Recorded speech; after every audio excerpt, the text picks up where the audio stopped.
اچھی بات یہ ہے کہ آخری درجے کے ہائیلی کوالیفائڈ لوگ جو کہلاتے ہیں عرف عام میں دنیا میں، وہ بڑے بڑے انسٹیٹیوٹ سے اور ریسرچ اسکالرس اور بڑی اعلیٰ قسمی یونیورسٹی میں جو پڑھتے ہیں، وہ کس کا بنا ہوا نصاب پڑھتے ہیں؟ وہ انسانوں کو بنا ہوا نصاب پڑھتے نہیں. انسانوں کا علم بھی ناقص، ان کی سوچ بھی ناقص، ان کے آداب بھی ناقص، بالکل نامکمل ہے. اور اب جو آپ نے یہ کیا ہے، دینی علوم کا جو اساس ہے وہ قرآن مجید ہے. یہ قرآن مجید کس کا بنا ہوا نصاب ہے؟ یہ اس حاکم الحاکمین کا نصاب ہے جس کی شان ہی عظیم ہے، جس نے خود فرمایا ساری دنیا کے سائنسدانوں کو اور دنیا کے بڑے ادب، فصاحت اور بلاغت کے ماہرین کو اور دنیا کے جتنے بھی علوم ہیں جن کی تعداد گننی مشکل ہے، ان سب کو جو علم دیا ہے، قرآن نے کہا ہے عجیب بات بتائیے، وما اوتیتم من العلم الا قلیلا، تم سب کو جو علم دیا گیا ہے بالکل برائے نام دیا گیا ہے، محدود ہے بالکل. علم اللہ کی صفت ہے اور اس کا کوئی انتہا نہیں ہے. کوئی سمندر کہہ دینے، ورنہ سمندر بھی مخلوق ہے، سمندر کہہ کر بھی اس کو، حالانکہ سمندر کے بارے میں یہ بات آتی ہے کہ جتنا آدمی اندر گھستا جاتا ہے اتنا یہ سوچتا ہے کہ ارے میں تو کچھ بھی نہیں چلا ہوں. جتنا زیادہ اندر گھستا چلا جائے گا تو سمندر کی وسعت کی وجہ سے وہ یہ سمجھتا ہے کہ میں نے کچھ بھی نہیں کیا. اس لیے حضرت امام احمد بن حنبل کا مشہور ارشاد ہے کہ جب تو نے یہ کہہ دیا، اس بات کا احساس کر لیا کہ میں نے کچھ نہیں جانا، تو تو نے اپنے عالم ہونے کا دعویٰ کر دیا کہ تو علم کے سمندر میں گھس گیا. اس میں سے سمندر میں قطرہ ایک سوئی ڈال دیں جتنا نکلتا ہے، اتنا پانی اس میں نکلتا ہے. اتنا علم سب کو دیا گیا ہے جنہوں نے وہ ہائی کوالیفائڈ جو ہے کوالیفیکیشن پڑھانے والوں کا نصاب بنایا. اور یہ نصاب جو آپ پڑھ رہے ہیں، پڑھا ہے، جس کو تکمیل ایک طرح سے ایک مرحلہ آپ نے پورا کر لیا ہے، یہ ہے قرآن مجید جو اللہ کا بنایا ہوا نصاب. کسی نصاب کی عظمت، اس کی اہمیت، اس کی وقت، اس کا اسٹیٹس بنانے والوں کون تیار کر رہا ہے اس کے حساب سے ہوتا ہے. ہائی اسکول کا نصاب بناتے ہیں تو زیادہ سے زیادہ گریجویٹس بنا دیتے ہیں، یا اس کے جو ہے بچوں کی سائنس اور نفسیات کو اس میں شامل کر کے وہ کیا جاتا ہے. اور ذرا اوپر کا نصاب ہے اور اس سے زیادہ اعلی کوالیفائڈ بناتے ہیں.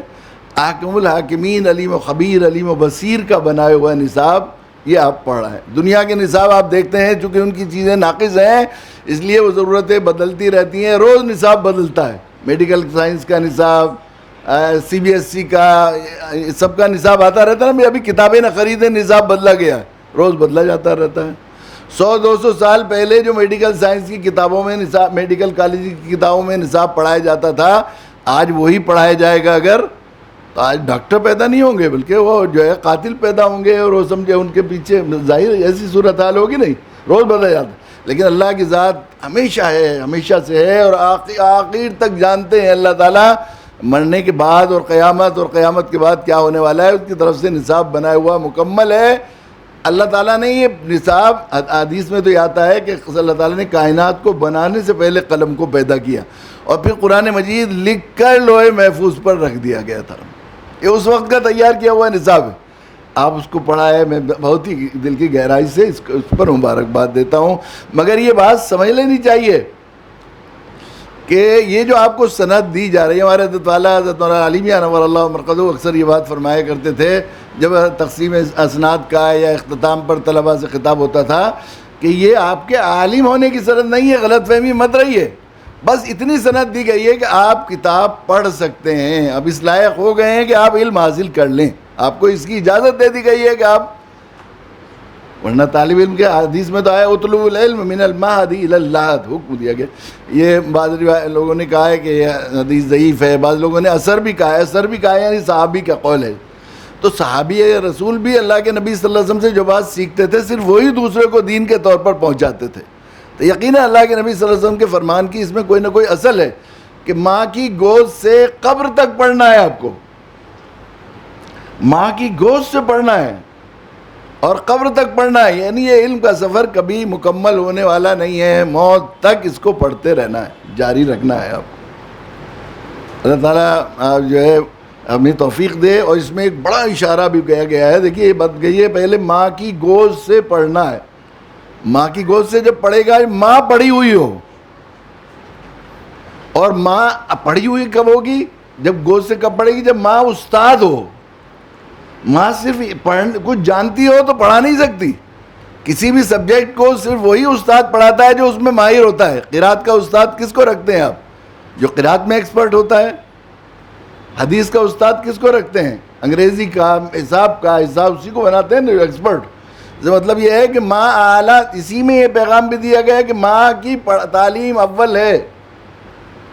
ماں کی تعلیم، اللہ کے نبی صلی اللہ علیہ وسلم نے اقرا کا پیغام جب وہاں سے آیا غار حرا سے، تو سب سے پہلے جس ذات عالی کو اقرا کا یہ سبق سنایا اور بتایا، وہ سارے محبت کرنے والے اور عشق آخری درجے میں عشق اور جنون کی حد تک آپ سے والہانہ تعلق رکھنے والوں اور ہمدردوں اور خیر خواہوں مردوں سے کو چھوڑ کر حضرت خدیجہ رضی اللہ تعالیٰ عنہ کو سب سے پہلے اپنا متعلم بنایا اور اپنی اقرا کے پیغام کا اس لیے معلوم ہے کہ نبوی ترتیب یہ ہے کہ مردوں سے زیادہ عورتوں میں علم ہونا چاہیے. ڈاکٹر حمید اللہ صاحب سیرت کے نامور جو ہے محقق ہیں، انہوں نے عہد نبوی کے تعلیمی نظام میں یہ بات لکھی ہے کہ اللہ کے نبی صلی اللہ علیہ وسلم کا یہ معمول تھا کہ آپ کوئی بھی جب قرآن مجید کی آیات آتی تھی تو کاتبان وحی کو بلا کر لکھوا لیا کرتے تھے. تو کاتبان وحی کے ناموں میں صحابہ کے ساتھ صحابیات کے نام انہوں نے باقاعدہ نقل کیے ہیں اور وہ کیے ہیں، حدیث میں آتے ہیں. پھر ان کے الفاظ یاد کروائے جاتے تھے، یعنی ناظرہ، اور اس کی پھر یاد کرائی جاتی تھی آیتیں. تو اس میں پردے کے پیچھے خواتین ہوا کرتی تھیں اور سامنے مرد ہوا کرتے تھے. کوئی حفظ کی تعلیم ہوتی تھی، حفظ و ناظرہ کی. پھر اس کے بعد اس کے مسائل و علوم بیان کیے جاتے ہیں. فقہ و عالمیت کی تعلیم ہوتی تھی اسی نظام میں. پھر ڈاکٹر صاحب نے لکھا ہے کہ اس کے بعد اللہ کے نبی صلی اللہ علیہ وسلم کا اہتمام التزام رہتا تھا کہ ایک کلاس الگ سے صرف خواتین کے لیے ہوتی تھی. ازواج مطہرات و بنات مطہرات میں سے جو بھی ہوتا وہ سامنے ہوتا تھا، اور پردے کے پیچھے دوسری خواتین ہوتی تھی. تاکہ عہد نبوی کا تعلیم کا نظام یہ تھا کہ عورتوں کے لیے مردوں سے دگنی کلاسز کا انتظام ہوتا تھا.